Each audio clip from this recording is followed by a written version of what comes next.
Hi friends, good afternoon. My name is Achyut and I'm from Vizag. So today in this class, we will learn about the billing cycle in medical billing. So how billing cycle will be performed in hospitals and all those things we will discuss in this class. So I have created some points here. So let's discuss all these points now in this class. And let's not waste the time. Let's get into the class. And we are having the definition as a billing cycle, also known as the billing period. So billing cycle is also known as the billing period. It is the interval of time between one billing statement. It is the interval time between one billing statement. So billing cycle is also known as the billing period. So which is nothing but the time period creating the billing statement is considered as the billing period. Billing period. And the next, and companies uses billing cycles to charge customers for recurring services or subscriptions, which means so whatever the services which are taken by the patients in the hospital, so those services will be charged by the hospitals. So by using this billing cycles, by using this billing cycles.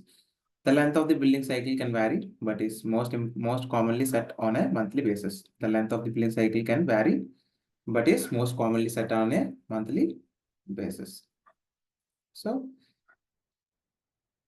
the length of the billing cycle will changes. The length of the billing cycle will be changes most commonly on the monthly basis.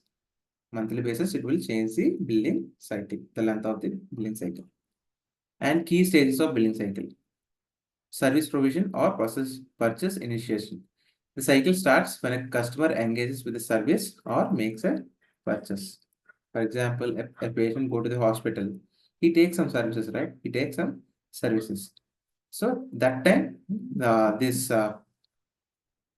cycle starts. The cycle will starts, and if you purchase any medicines in the hospital and makes the purchases, so then the purchase initiation or the service provision will be started. Will be started.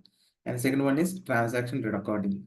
Second one is transaction recording. Every transaction related to the services, every transaction related to the services or purchase is meticulously recorded for future billing. For future billing.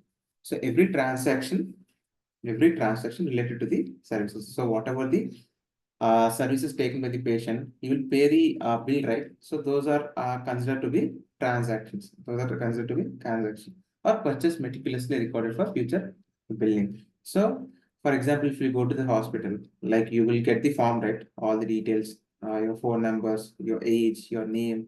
So all these things are considered to be the transaction recording. So from the next time, they will not ask all these things. They will ask just your phone number and your form will be generated. Your OP will be generated by using your phone number. That is transaction recording. And data collection. The company collects data on service users. The company collects data on service users, which could include the duration, frequency, and quantity of service used. So as I told you, the data will be collected by the company. It's like your name, your age, your diseases. So all these things will be collected for the future references. For the future references. And the fourth one is charge calculation. Based on the collected data and agreed pricing models and total charges for the billing period are calculated.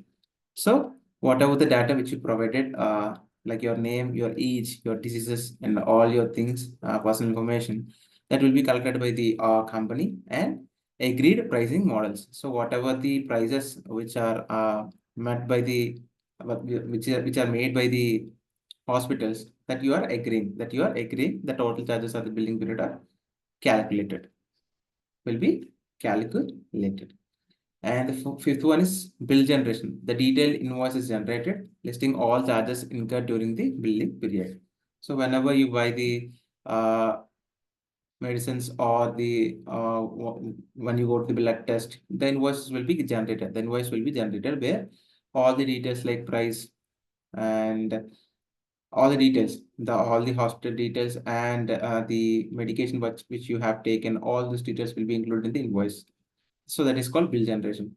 And sixth one is verification. Before sending out the bill, it is verified for accuracy to prevent billing errors. So before sending out the bill, which means, for example, if you go to the hospital and you buy some medicines, and before sending out the bill, like before the bill is transferred to the patient, so it is verified for accuracy to prevent billing accuracy. The person who is providing this bill, he will check each and everything thoroughly, and he has to give to the bill to the patient without any errors. And seventh one is bill dispatch. The bill is sent to the customer through mail or electronic means along with the payment due date. So, for example, uh, patient uh, patient took the services. Patient took the services, and he did not the payment did not receive from the insurance company. Payment did not receive from the insurance company. So, like you have to send the all the detailed services which you have done to the patient. That will be on the CMS 1500 form. That form will be like you will send the some mail all or through electronically to the patient about the payment due date and payment based upon the patient financial conditions, the payment will be paid to the hospital. So that is called bill dispatch. That is called bill dispatch. And eighth one is payment collection. The customer is expected to make the payment. The customer is expected to pay the payment by the due date. Late payments may incur additional fees. So the customer is expected to the hospital will send the like due date, right? Like within the due date, the customer has to pay the amount. But if the customer cross the date of the due date, then customer has to pay the additional fees. So that is called payment collections. So we're having 8 steps: service provision or purchase initiation, transaction recording, data collection, charge calculation, bill generation, verification, bill dispatch, payment collections. And we are having types of billing cycles. Monthly, the most common type where bills are generated once a month. So the bills are generated once a month. And we are having quarterly. Some services may opt for quarterly billing cycle, billing customers every three months. So if the company is billing three months, it is considered to be quarterly. And if the company is billing monthly, it is considered to be generated once a month.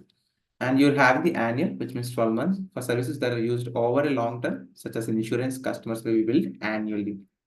Annually means like 1 year. And fourth one is usage based. This type applies to services where customers are billed based on their actual usage rather than a fixed time period. So based upon the actual usage, the bill will be sent to the patient, not rather than the fixed time period. It will not have the time period. Usage based. And we are having factors influencing billing cycle length. Industry standards. The norm within a particular industry often dictates the billing cycle length. So the length will be decided by the industry. The companies will be decided. And service type. The nature of the service provided can influence whether the billing is done monthly, quarterly, or on a different schedule. So who is influencer? So service provider, like who is the provider? Doctor. So the doctor will be influenced whether the billing is done by monthly or quarterly or annually. And you'll be having the third one is customer preference. Sometimes customers are given a choice in how frequently they are billed. So customers are given a choice in how frequently they are billed. So it is a customer preference. So he can pay annually, quarterly, or monthly. And benefits of defined billing cycle. Predictability. Customers know when to expect a bill, can budget accordingly. So benefits of defined billing cycle means customers know how to expect a bill, when to expect a bill and can budget accordingly. For example, patient got the services. The hospital will be given the invoice to the patient, and in that invoice there will be a due date. So based upon the due date, the customer will plan accordingly and pay the bill to the hospital. Like you'll be having some more time to analyze the bill and to gather the amount, and cash flow management. Businesses can predict their cash flow based on the regularity of billing cycles. Businesses can predict their cash flow based on the regularity of billing cycle. And third one is efficiency. Regular billing cycles streamline the accounting process for both the provider and the customer. So regular billing cycles. So if you follow the regular billing cycles, the accounting process for the both the provider, who is the provider, doctor, and the customer, the will be like the efficiency will be increased. Will be increased.